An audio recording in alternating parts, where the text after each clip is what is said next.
like having a system that I follow up. I just tell myself a date on my calendar or on my Google Sheet when to follow up, and I do it.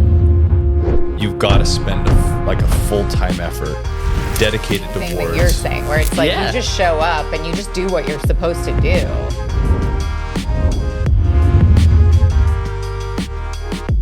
All right, welcome back to your favorite podcast on the planet that you probably haven't listened to yet because you're a new subscriber, Realty Talk Podcast. To my left, I have the queen of the closing table. I don't know if you knew that was her nickname, but I did not. she's the queen of the closing table. Nice. Paul Fix It All Hansen. Yes. Do you feel like that's accurate? Yes, definitely. Right? See, Definitely. it resonates. There was like weeks leading up to the nickname, Yeah. and I didn't know what it was going to be. Okay. So it's not bad. Yeah. Could be worse. I like it. And today we are very excited. We have a guest, which is near and dear to my heart, Mr. Paxton Hagan. That's how you pronounce your last name. Yeah, Hagan. Yeah. Yeah. you Do got we it. have any nicknames for Paxton that maybe he doesn't know about? I think the office has a nickname for you. Oh. What do they call you? Young boss? Oh, No. Boss Kid. Boss Kid. Yeah. Boss Kid. Yeah, okay. yeah. It's all because right. you left fall for like a week Yep. and you put me in charge. So I was the youngest one in the office. So that's how it came to be. Yeah. Yeah. I like it. Yeah. We should probably dive right into Yeah. Paxton's ascension into his current position. Yes. So Paxton, you are the head of acquisitions at Buy House. Mm-hmm. And we don't have to divulge age, but you It's very young. Very young. you have been Smart. you have been with Buy House for 3 years now, Yeah, like 2.5, just about 3. and you started as an intern. Yep. I don't think we ever made you get coffee. No, you didn't, because I was fully remote when I started, remember? That's right. Yeah, I started over the summer working not even in the office. So I came in for like 1 week to train, and then you set me loose. Oh, wow. Yeah. And we didn't do to you what we did to the interns today. You did not do that. You did not do that. We didn't haze them formally. We didn't haze them. Yeah. Well, that's good to Exactly. note. Let me Yeah. put some notes. Yeah. I'm not an intern anymore, Yeah. so you can't do that. Yeah. He's graduated. Yeah. So, well, tell us about your life. Tell us how you ended up in a real estate acquisitions role. Yeah, so I had interned in college at one other company. It was a private lending company. So it wasn't directly, real estate as much, but it was in the field. So I had experience like underwriting, doing that kind of stuff, doing just basically a bunch of cold calls. That's what I did, which I think is always great. Like first internship, it should just be cold calls if you're going into business. But I did that, and then they actually decided not to have me over the summer. I was all set up to intern there over the summer, and then the week the summer started, they said, actually, we can't have you come back over the school year. So I was like, okay, I need to find something. So your supervisor was afraid you were going to take his job. Yeah. I guess so. Interesting. Yeah. So then Their loss. I reached out to you. I reached out to a couple of different people. I think actually technically I connected with Center Street on LinkedIn. Nice. And then obviously I interviewed, and then you hired me over the summer. And then that's when I had started just doing straight acquisitions, just remote, looking on Redfin, looking on the MLS, that kind of stuff. Yep. Yeah. And then that's now a year after that, you came in kind of full time. Yeah, I was or like part time ish. Yeah, as you were still finishing school. Yeah, I was going to the office like twice a week, I think. Yeah. And then the rest was just remote. And then once I graduated, I came on officially full time as just an associate. And then I was moved to obviously head of acquisitions in the next like 6 months. So it's probably a good opportunity to pause for a second and just clear the air. Because I've never really brought up my major issue with you. I feel like our relationship is really good. Drum roll. But we didn't get the invite to graduation. Oh, that's We didn't get a true. wedding We wanted to We be didn't there. get. It's okay. It's fine. Limited tickets. So, I mean, it would be you or like my family. So, Okay, well, at least I know where I stand on the staff. Yeah. Yeah. It's good. I'm joking. Not Awesome. really. it was close. Yeah.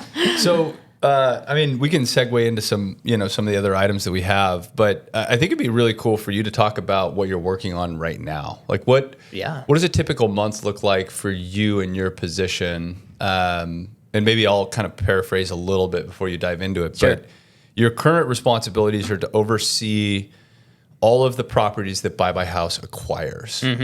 And that could be, in dollars, that could be, as little as $2 or $3 million in a month up to $10 million worth of inventory. And that could mean 4 transactions up to 8 or 10 or something. Right. Yeah, exactly. So yeah, everything until we actually get the keys and record is under my umbrella. So it's not just like, finding the property and writing offers. It's also coordinating the escrows and obviously getting to the actual finish line. I have the keys in my hand, and then that's when I hand it over to the PMs, and then they start. Yep. So yeah, on a weekly and then monthly basis, I would say like every week we're submitting a ton of offers, all different strategies, listed, off market, cold calls, pocket listings, pretty much everything we'll do. Yep. Yeah. And then, we make a ton of offers every single week. And then, like you said, month to month, it does depend on how much we do buy. But I think a couple months ago, we bought like $9 million worth of inventory. And then we usually probably buy more around like 4 to 5, I would say. Got it. Yeah. That's awesome. Yeah.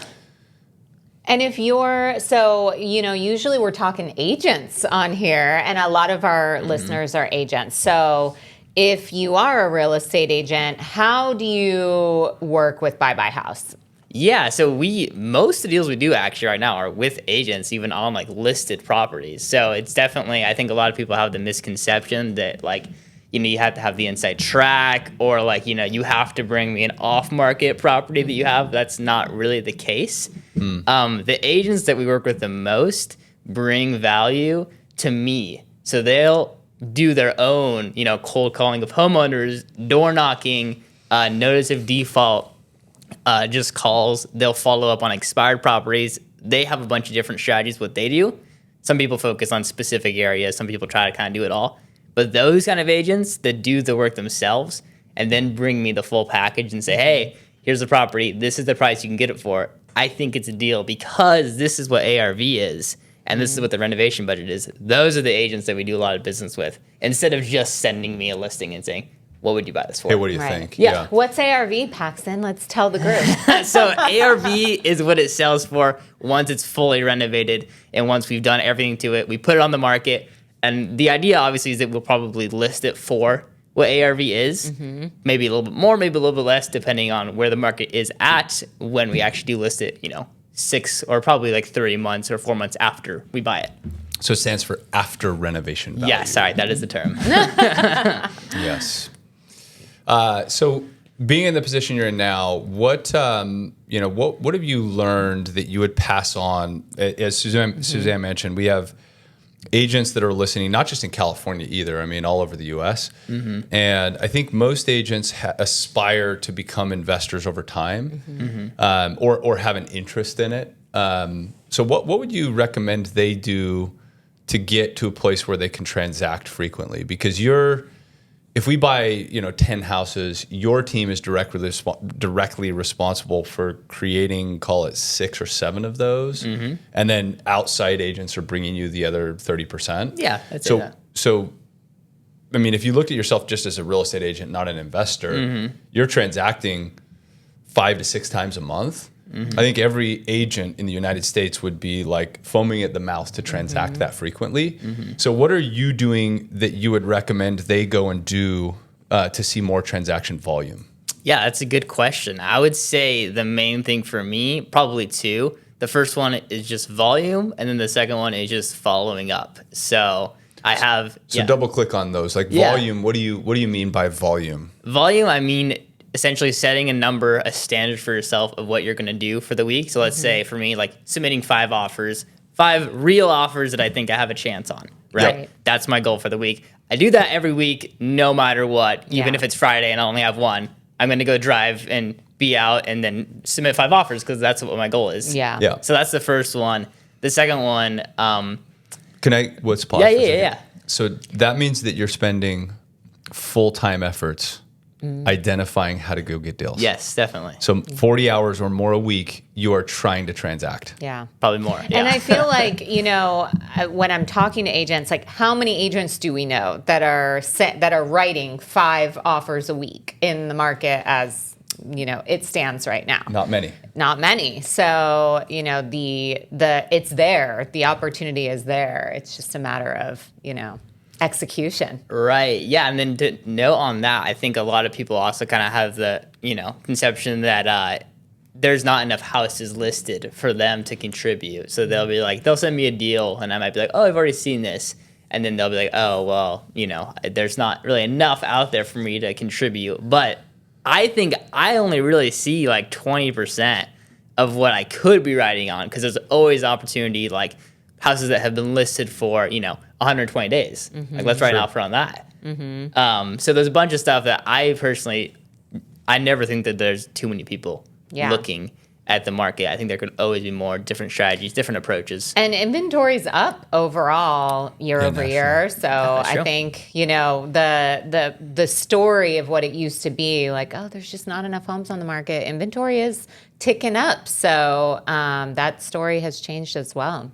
So the other thing I want to double click on volume before we move to follow up, how many offers do you write to get a home purchase? Like, how much, if you're thinking about it in terms of the sheer number of offers, the number of deals you get into escrow, and then the number of deals you buy, what is the disparity or the conversion rate there? 10 to 1. So you write 10 offers to buy a deal? Yes. And how many go into escrow? Probably out of those 10, probably 2. Got it. So 10 offers. 1.5, 2, yeah. 1.5 or 2 escrows, and you close 1. Yeah. And so, and that's you today. Yeah. When you started, what were those percentages? Way less. I probably was getting like 1 deal under contract a month with kind of the same outline of 5 offers.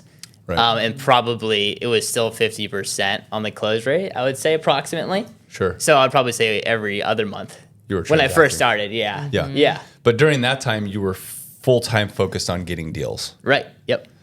So what I'm taking away from this, if you're an agent that wants to increase deal flow and volume, what I'm hearing you say is, number one, you've got to spend a full-time effort dedicated towards writing offers, understanding how you can create value for your investor, and then transactions will come. Yeah, absolutely. But you got to put a lot of time in. Yeah, I mean, and the thing is with like actual agents, like you only need 1, 2, maybe 3 investors to like fund your year, like for your salary. Like we have a specific couple agents that like they don't have to use anybody else. They could just they do probably one every other month with Buy House. And I mean, that is probably more than most people. Yeah.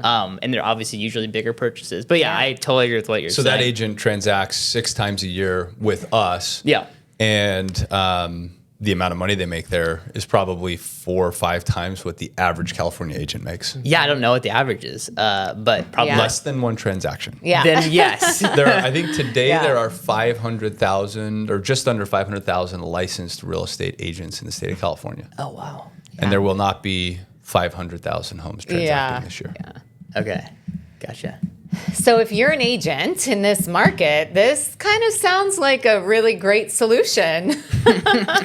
Yes. I mean, we're talking about something that we discuss all the time because, when we put Innovate together, that was kind of one of our key principles and key thoughts was, agents that are waking up every single day and thinking, how am I going to find a deal today? Or how am I going to find business today? I think, there's a lot to learn in this space. And as you as you shared, it didn't just come. You didn't just start throwing deals under contract and executing it. It took more time in the beginning, but it was still, you treated it like a full-time job. You put all of the effort in, and now you're at a place where, you can bring these deals to fruition quite often. And as an agent, we say it all the time, like, why wouldn't you do that? Why would it, if you want to make money, I mean, come on, this is a great opportunity. So, right. Last thing I'll say about all of that, I think we struggle sometimes on this podcast specifically because it's focused at real estate.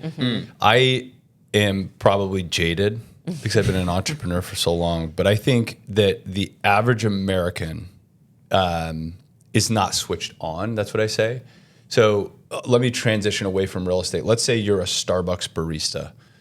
If you woke up in the morning and you were going to go and be a Starbucks barista, right?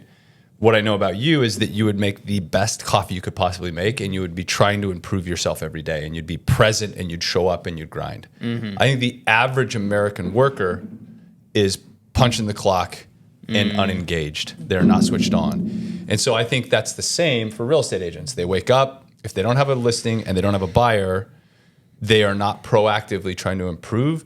They're waiting, they're reacting to the market. So they might think, oh man, supply's down. They've probably already seen this. I'm not going to send it to them, right? Where what you're doing is putting in the effort. You're switched on. You're grinding, and the benefits come from that, Right. And what I've seen, from being a part of multiple markets at this point, there were a lot of agents that came in the market in 2021.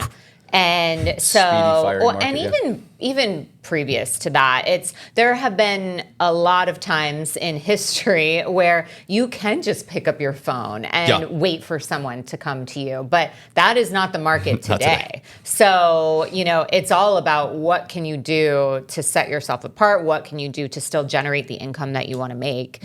And this seems like a very good opportunity to do that. Yeah, definitely is. But you talked about follow-up. I don't want to skip that part because I do think that's probably one of the most important pieces to you executing on these deals.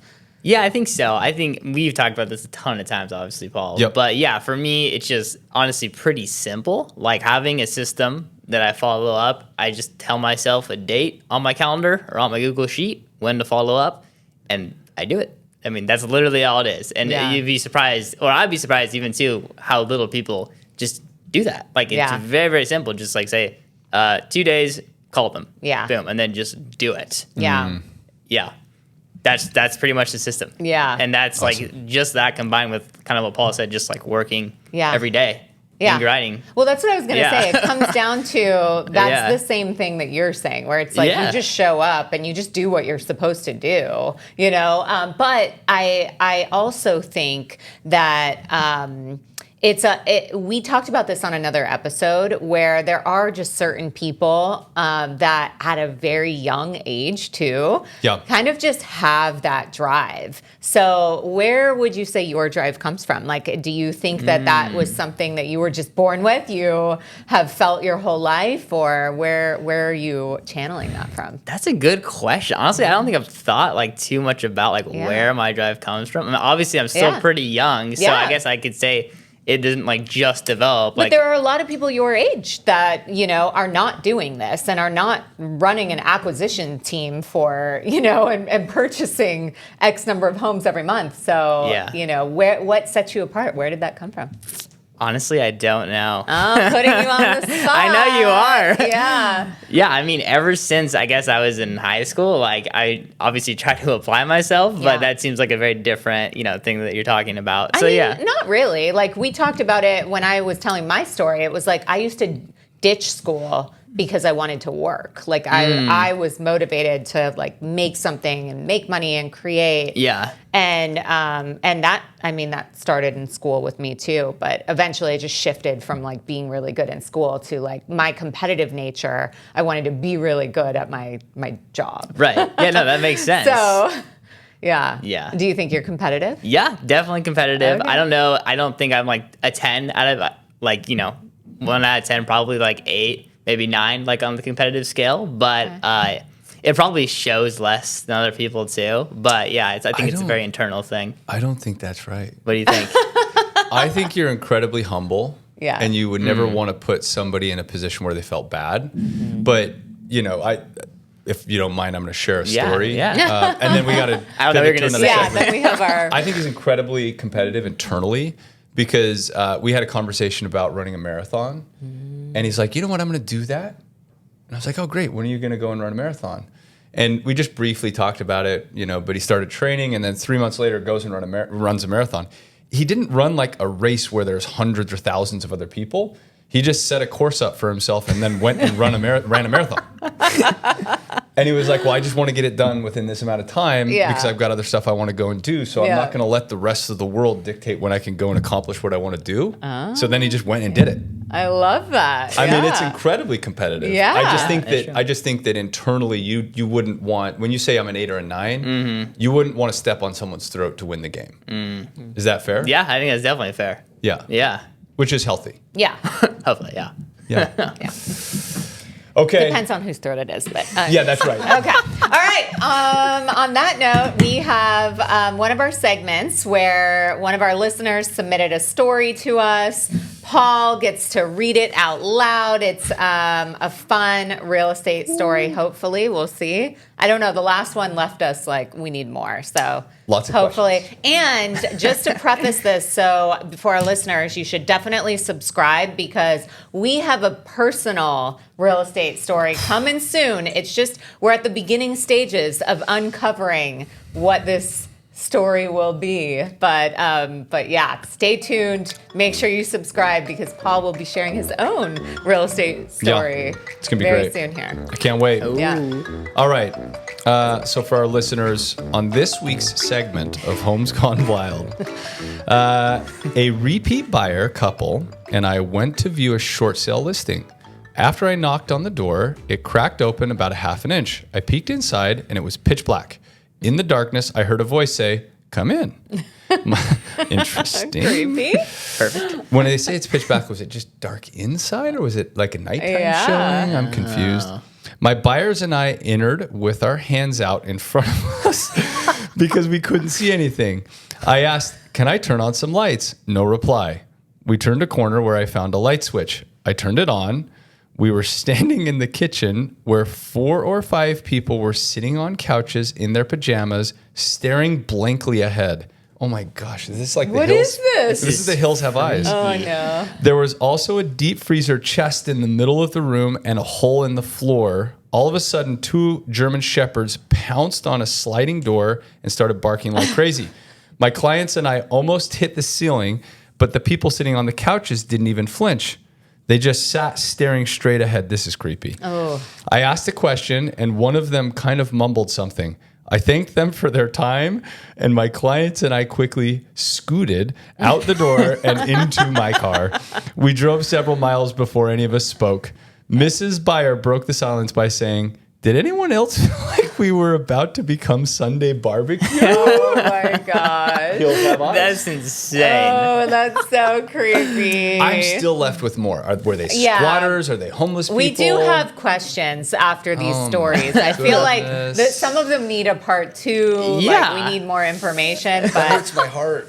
but what I will Creepy. say is there are so many of these stories though. Like real estate is wild. It is not what you see on TV. It Not is for the not. faint of heart. That is not the real drama. This is like the real drama, the real life. So that's an awesome. interesting one. Okay. So I have a question for you at the end of that, which is, what is the most unique thing you've experienced in buying distressed real estate? Oh, I mean, I've seen some pretty crazy properties. I think it's fun because every time I go into a new property, the homeowner, if they're there, they always say like, "I'm so sorry for the mess. This is so horrible." And I'm like, trust me, like seriously, trust me. Like this looks amazing to me. Yeah, like you can't top what I've seen. Yeah, So I'm like it's this looks wonderful. I would love to live here right now. Yeah. The craziest thing I've ever seen, there was a listing that I didn't actually offer on. It was in Costa Mesa that there was a whole situation with the seller. The tenants were getting evicted, actually. And when some of you might actually know what I'm talking about, when they posted it, when it sold officially, I think that the tenant got evicted and it was like a court sale or something like that. They were forced to sell. They put on Redfin and on MLS pictures and screenshots of the text between the tenant and like the legal person, and it was like bad. Like they put like probably like 25 pictures of just like literal screenshots of text, and they were obviously like cussing each other out, like calling each other, and like that was just on the MLS.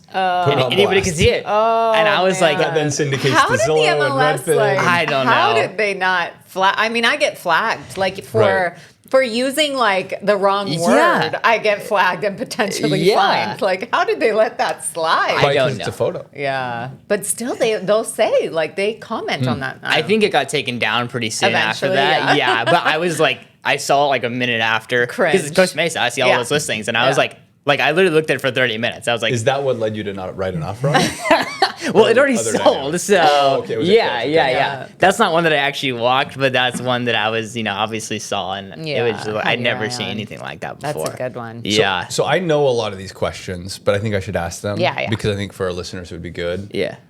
When you're out looking for deals, what's the ideal kind of box? Like, what's your buy box? What is the ideal home to purchase as a fix and flip transaction? Just like all aspects of the home we're talking about? Yeah, what are you looking for in general? Yeah, I'm looking for something pretty distressed. So I'm looking for the main criteria is something that a homeowner, like an end user or a developer, would not want. So, because we don't do ground up. If a developer would want it, it's not for us. Probably a skip. If it's for an end user, it's nice enough to live in right now. It's lendable. Probably a skip. If neither of those things are true, it pretty much always is at least, somewhat of a fit for us. Regardless of where they have it listed or what the price they want for it. If it's that criteria, then that is something I would be interested in and look into. Yeah. And what's your target return profile? Like, when you are buying something, what are you trying to make? Yeah, so we look at it from like return on revenue, ROR. We usually always shoot for 10% ROR. It does depend on the pocket. Like some, nicer, higher end properties, we're gonna ask for a bigger ROR, especially in LA. Pockets that we like better, maybe like pockets that are moving faster in OC, will maybe go 6 or 7% ROR. Usually it doesn't exactly relate to purchase price to ARV, but I would say on average like 65 to 70% of ARV is where we end up buying the home. So you're 65 to 70% Yeah. of after renovation value. Yes, So if it's correct. going to be worth $1 million, you're writing between 650, 700. Correct. Yeah, that's not how we calculate it, but Sure. that usually nets out to be that. So some agents that I know, I tell them that so that they don't have to run the complicated calculations. They can just be like, oh, it's in the range. It's probably a fit. Yeah. Yeah. Got it. So that helps an agent make a quick assessment if it's worth spending time on. Yes, absolutely. Obviously, that's hard to find that kind of deal. So that's why, it's tough. But Yeah, there's work. if they find something in that range, then, it's pretty much always just going to be a purchase for us. And the thing I like about us is that, it's not emotional. Like if it hits our numbers, like we pull the trigger, we buy it. Yep. Yeah. Sometimes it's emotional, but I will say the other thing that Emotional for us or the agent that submitted the deal? it's all real estate ends up being emotional in these transactions, whether it's anger towards Anyway, the other thing I wanted to on your follow-up piece, I just wanted to circle back to that really quick because I think, it's easy to say like, oh, I follow up and, I have it in my calendar. But I think as Paul said, you're being pretty humble because I think what we're saying is the people you're following up with are people that have like rejected you basically on your offers. Yeah. And you are saying like, hi, I'm still here. I'm ready to make an offer. And I actually think, because we've looked at this quite a bit too. And I feel like that's really the missing piece for a lot of agents when they try and submit offers. They submit the offer. And I think, we have a handful of agents that do this well. But, you consistently make this part of your process. And I think this is something that sets you apart because, you submit the offer, you get rejected. But I think the message is really strong that Buy House is a real buyer, but this is the number that we are going to have to buy it at in order to make it work. And so that continuous follow-up, especially if something just hit the market, it's likely that they're not going to take the offer if they feel like it's too low. But after they've kind of tested the waters a bit and experienced maybe other people backing out, you're able to come in and say, actually, no, we can save the day. Like, I see that you fell out. And I think that is the most important part and really the missing link for a lot of agents that are doing this. Yeah, my opinion on like why follow-up is so important today is that, the dichotomy between, a seller, an agent that's representing a seller in a distressed situation, pricing expectations with what we've seen over the last 5 years, and where an end investor will actually purchase, there's a fair amount of disparity there. So seller thinks, hey, I've got this house, it's got to be worth a lot even though it's banged up. agent gets the listing.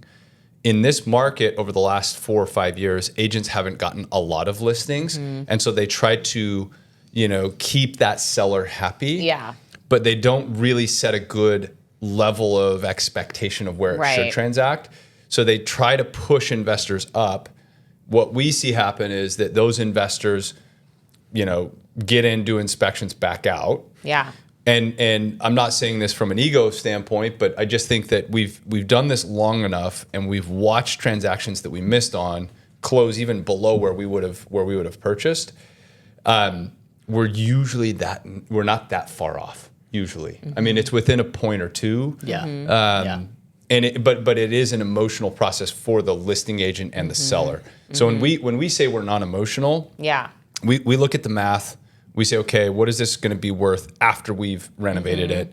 We use just market data that's available to everybody. We generally like 3 to 5 comps of similar size, same zip codes, same school zones, all those dynamics. And whatever that average price per square foot is going to be, for that style of home that we're putting out, that's what we peg ARV at. Right. And then the costs are kind of the costs. Yeah. And so we're generally not that far off. Right. What I would say, though, is in some micro pockets or some parts of Southern California where we buy, we are starting to see some end consumers willing to put up more cash to get into something that creates a little more value for themselves, which is interesting. But I think it's maybe 1 out of 50 deals. I don't know what you think, but yeah, I agree with that. Yeah, sometimes if somebody's going to buy it all cash, obviously changes the performance by a good amount. But yeah, for the most part, I totally agree with you. It usually when we do track it, even if we lose the offer to somebody else, they end up getting a reduction down to what we wanted it for in the first place. Yeah. So hence your follow-up. Exactly. Yeah. So one last question there, and we kind of have danced around it, but if you're an agent that is not currently working with Buy House or you're in a market where we aren't, what would you do differently? What is one thing you would do differently tomorrow to transact more? If you're not working with Buy House? Yeah. I mean, I would say, set a clock for yourself. Start working at 8 and then stop working at 5. Yeah. That's what I would do. I mean, that's just like step one. Obviously, I could go into ways to, create systems for yourself to make it easier. For me, also with my personality, having, a set amount of time and then having a system, that I think is just the starting point. Like you need that, 100% you need that. If you do want to transact more. Like you don't have to be smarter. You don't have to be more knowledgeable. Like, I mean, I came into this not knowing really anything, honestly, about real estate.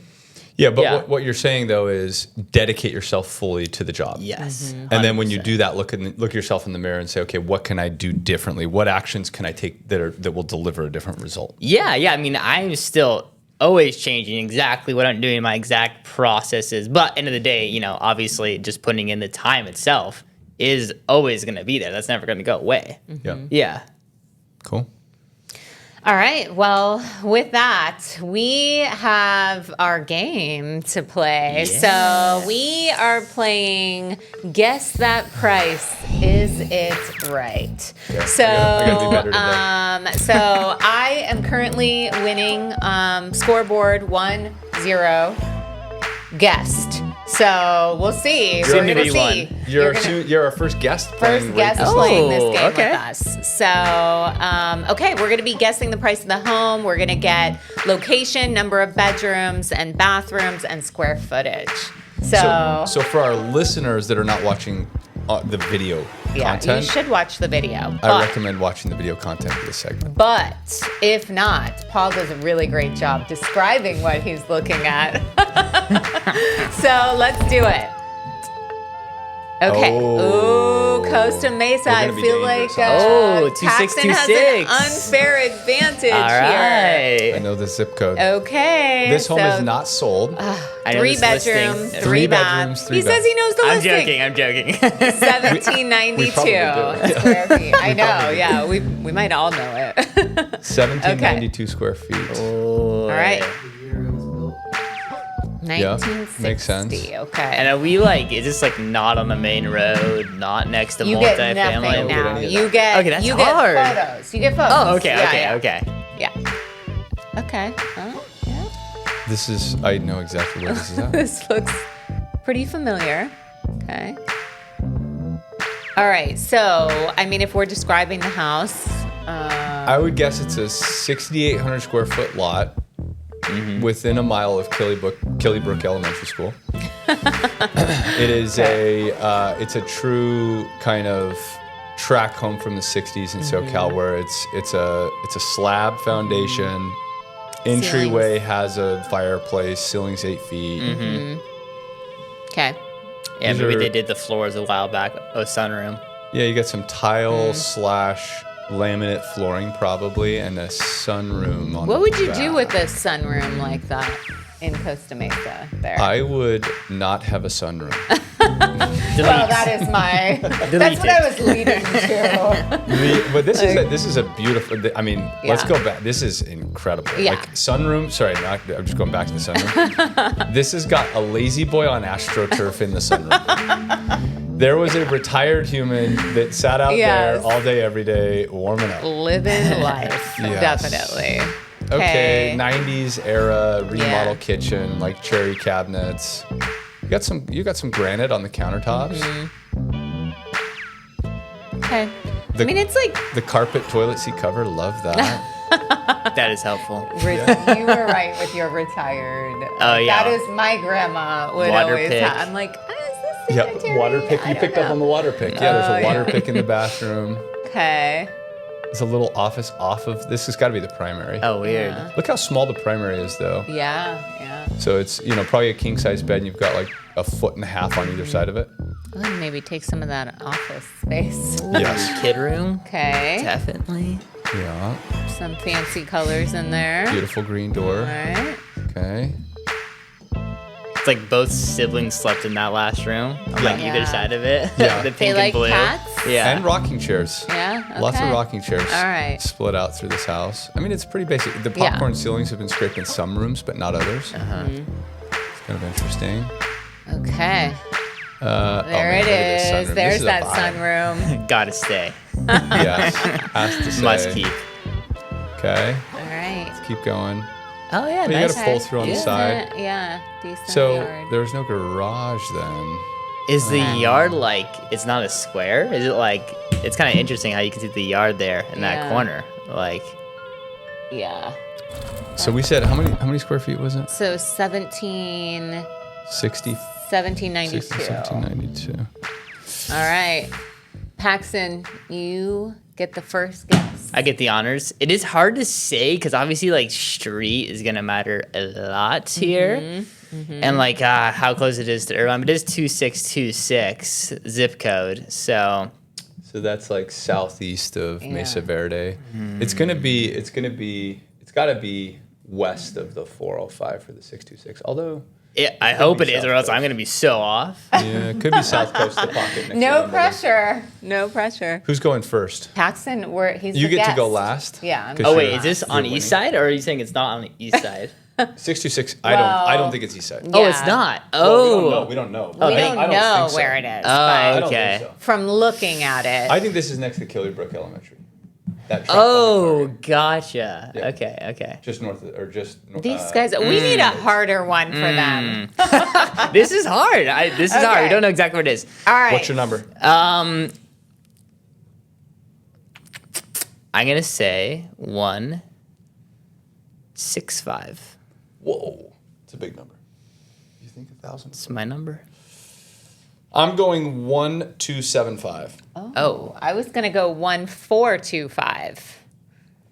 Okay, let's see it. So, drum roll. Is anyone okay? 135. Yes, I was way off. Okay. All right. Does that mean I win? Do you win? Yeah. Did I'm you within win this one? 75,000. I think we have to do another one. Yeah. All right. Okay. Is it within a mile of Killybrook? Let's check. It's behind Target. It's got to be behind Target. Yeah. I think I've seen Okay. this house before.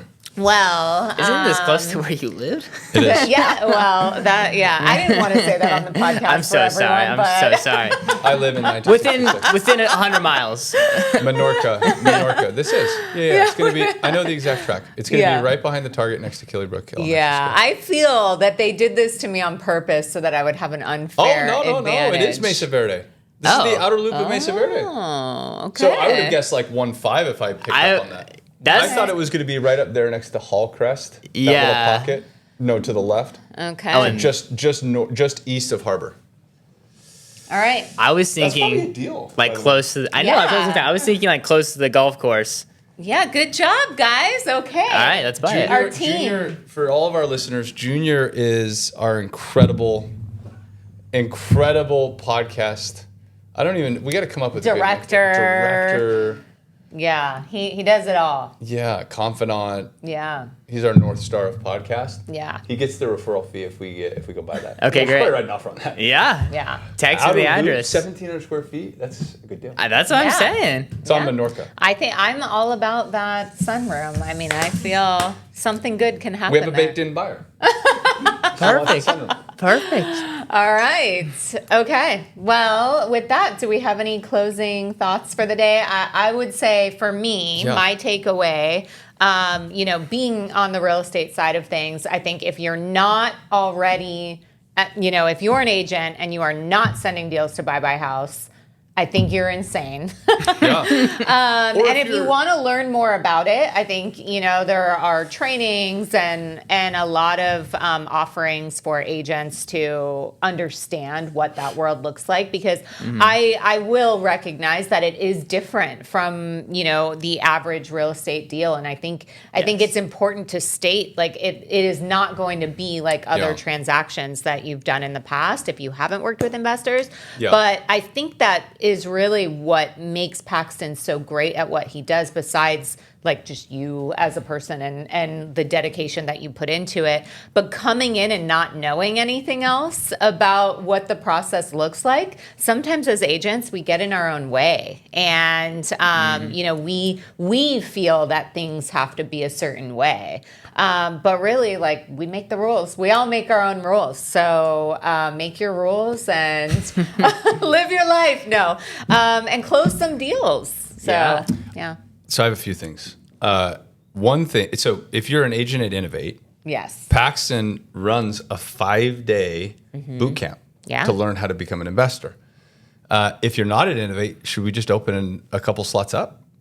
Yeah, I think we could do that. Are you open to that? Sure. So if you're a listener and you're in Southern California and you're not at Innovate Realty, even if you're not here, which I don't understand why you wouldn't be, but we are going to open up for our next boot camp. We'll open up a couple of slots for agents outside of the brokerage. If you're interested in listening, just send an inquiry in and we'll get you into the slot. Great. I would say if you're not in California, we can also help train and develop you. And we have access to other investors through the lending arm. So if you are an agent in Des Moines, Iowa, or anywhere else, what was that city in Texas where we had that person? El Paso. We had El Paso. Oh, yeah. Yeah, if you're in El Paso, submit it to us, and we will help you become an investor. We'll find investors to help you get deal flow done. Two other things I want to touch on quick. We'll go here first. Oh, I feel like there's a big update that we didn't really get to announce. Oh, yes. I feel like we have to announce it here. I feel that there is a bigger one coming. Yes. But Yeah. I think I'm assuming you're referring to La Jolla. So Innovate just opened our 4th office in La Jolla. So down in San Diego. It's a beautiful location, right a block away from the beach. Yep. I actually posted a poll this morning because I started thinking about it yesterday when one of the agents was like, I couldn't find parking, so I just went to the beach and listened from there. And I was like, was this a bad idea? Oh, no. Are agents going to want to be at the beach instead of in the office? So no.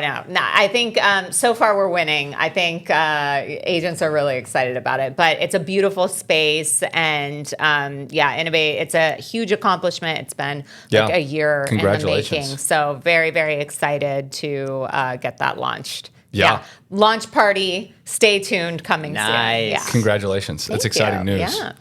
Yeah. Question for you. Yeah. What are your future goals in real estate? Like personally and in business, and what do you want to do with the momentum you've created? That's a great question. So for Buy Buy House, I have for myself and then for Buy by House. For Buy by House, I want to take what we have here in Southern California and then move it to other markets. So I want to take, what we're doing, our whole system, everything we have, lender, escrow, maybe title one day, the brokerage, take that package, move it into another market, and then be fully functioning already because we have every piece of the puzzle and do that in other markets. So that's my like I say, like kind of long-term goal. Short term, I think I want to buy, $6 million at least a month of real estate just right here where we live. And then obviously more on the construction, getting more GCs, doing stuff cheaper, doing stuff faster. That's less me, but that's always obviously, that's always my hope.